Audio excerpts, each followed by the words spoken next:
મળી હતી કેસી પટેલને એ એમના ભાઈના કારણે મળી હતી, ડીસી પટેલના કારણે મળી હતી. જોકે અત્યારે હાલ કેસી પટેલને જ્યારે ફરીથી રિપીટ કરવામાં આવ્યા છે ત્યારે ડીસી પટેલ છે એ નારાજ થયા છે. આપણી સાથે ડીસી પટેલ જ ઉપસ્થિત છે, તેમની સાથે ચર્ચા કરીશું.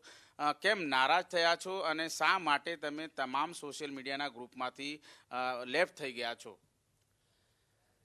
આ વખતે જ્યારે ડૉક્ટર કેસી પટેલને ટિકિટ આપવામાં આવી છે ત્યારે હું ખૂબ જ નારાજ છું. ફક્ત હું એકલો નારાજ નથી, પરંતુ મારો સમગ્ર આદિવાસી પરિવાર, મારી સમગ્ર આદિવાસી પ્રજા ખૂબ જ નારાજ છે.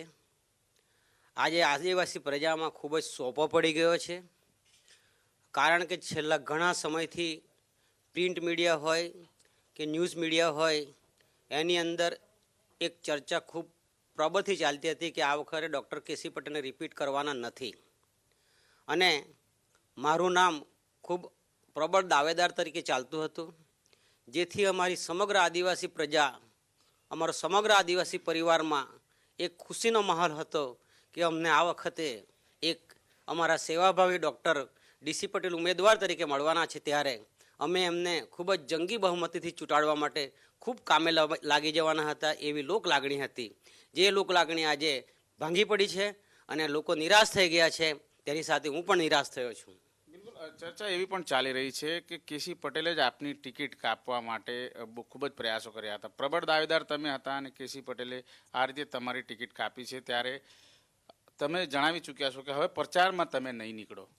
નહીં, પહેલેથી શરૂઆતથી હું વાત કરીશ કે હું ભારતીય જનતા પાર્ટીનો નિષ્ઠાવાન વફાદાર કાર્યકર જનસંઘના વખતથી છું. જ્યારે ચૂંટણી આવે અથવા પાર્ટીનું બીજું કોઈ કામ હોય ત્યારે હું મારી સતત મહેનત કામે લગાડતો હોઉં છું, અને પાર્ટી કઈ રીતે આગળ આવે એ જ દિશામાં હું જોતો આવ્યો છું.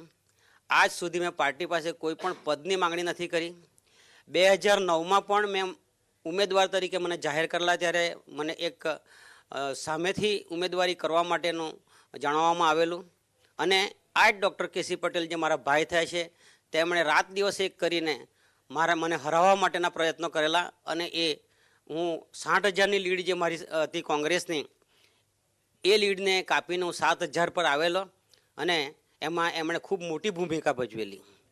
2014માં જ્યારે ઇલેક્શન આવ્યું ત્યારે પણ મેં દાવેદારી કરેલી નથી, પરંતુ ડૉક્ટર કેસી પટેલને ટિકિટ મળતા પાર્ટીની વફાદારી, હું નિષ્ઠાવાન કાર્યકર છું એ ધ્યાનમાં રાખીને અને નરેન્દ્રભાઈ મોદીને ધ્યાનમાં રાખીને મેં 14માં ખૂબ જ ઉત્સાહથી કામ કરેલું, અને એમને સારી એવી લીડથી જીતાડવામાં સફળતા પણ મેળવેલી.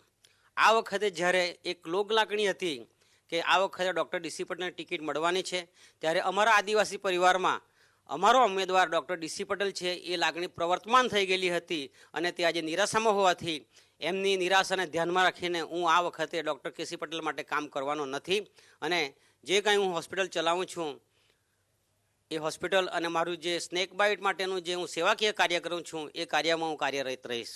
તમે કીધું પ્રચાર કરવાના નથી, અને જો પ્રચાર નહીં કરો તો જે લીડ કેસી પટેલને મળી હતી એ નહીં મળે તો કઈ રીતે આ બેઠક છે એ જતી દેખાઈ રહી છે આપને? એ તો હવે અમારા આદિવાસી પ્રજાજનોએ વિચારવાનું રહ્યું કે હવે ડૉક્ટર ડીસી પટેલ આ રીતે નિષ્ક્રિય થયા છે તો અમારે શું કરવાનું એ અમારી પ્રજા નિર્ણય લેશે, એમાં કોઈ શંકાને સ્થાન નથી. આપનું શું મત છે? જે પ્રમાણે બેઠક છે ખૂબ જ મહત્વની બેઠક છે, તો બેઠક જો તમે પ્રચારમાં નહીં જાઓ તો બેઠક ભાજપના હાથમાંથી સરકી જશે. ડૉક્ટર કેસી પટેલ માટે અમારી આદિવાસી પ્રજામાં ખૂબ જ નારાજગી છે. એમણે આ વિસ્તારમાં કોઈ પણ પ્રકારના કામ કરેલા નથી. એમનો ઇતિહાસ ખૂબ વિવાદાસ્પદ રીતે ખરડાયેલો છે. દિલ્હીમાં પણ જે ઘટના બનેલી એ પણ અત્યારે વાયરલ થઈ ચૂકી છે. એટલે આદિવાસીમાં એની માટે ખૂબ નારાજગી છે, અને એ નારાજગી આ વખત સામે આવશે એ ચોક્કસ વાત છે, એમાં કોઈ શંકાને સ્થાન નથી. કહી શકાય ટૂંકમાં કે ભાજપના હાથમાંથી આ બેઠક જઈ શકે છે જો તમે પ્રચારમાં નહીં ઉતરો તો? એ મેં તમને કીધું, એ સમય બતાવશે. પ્રજા જે વિચારશે એનો જવાબ 23મી મે મળી જશે.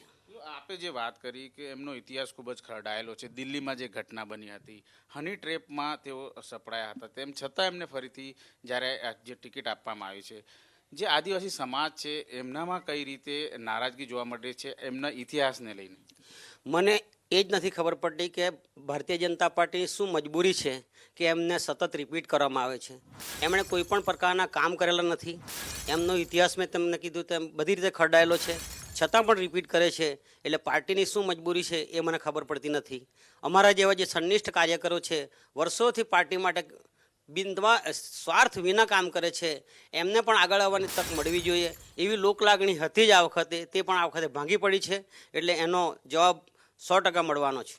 બિલકુલ, જે એમની છબી ખરડાયેલી છે તો કોણ જવાબદાર છે એના માટે? એ પોતે જવાબદાર છે. કઈ રીતે? બધી રીતે એમણે જે કામ નથી કર્યા, પ્રજાજનોમાં ખૂબ આક્રોશ છે,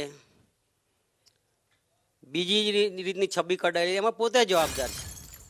કઈ રીતે? એક જે રીતે જાહેર જીવનમાં હોય સાંસદ, અને સાંસદ જાહેર જીવનમાં હોવા છતાં પણ આ રીતની જ્યારે તેમની છબી ખરડાતી હોય, હની ટ્રેપમાં તેઓ ફસાતા હોય, તો જાહેર જનતા ઉપર કયા પ્રકારની માનસિક અસર થતી હોય, વોટરો કઈ રીતે અસરગ્રસ્ત થતા હોય? જે વ્યક્તિ જાહેર જીવનમાં હોય અથવા તો અમારા જેવા વ્યવસાય ડૉક્ટરી સાથે જોડાયેલા હોય, ત્યારે જે આવી ઘટનાઓ ખૂબ જ ગંભીર કહેવાય છે. લોકો જે કામ માટે આવતા હોય એ ખૂબ જ નિસ્વાર્થ ભાવે અને ખૂબ ઉમદા વિચારથી આવતા હોય છે. ડૉક્ટર પાસે પણ જ્યારે દર્દી આવે છે ત્યારે ખૂબ જ ઉમદા વિચારથી આવતા હોય, અને એવી માનસિકતા હોય ધરાવતા લોકોમાં, એવી માનસિકતા ખૂબ ખરાબ માનસિકતા કહેવાય. એનાથી બિલકુલ ધનરાજ, તેમની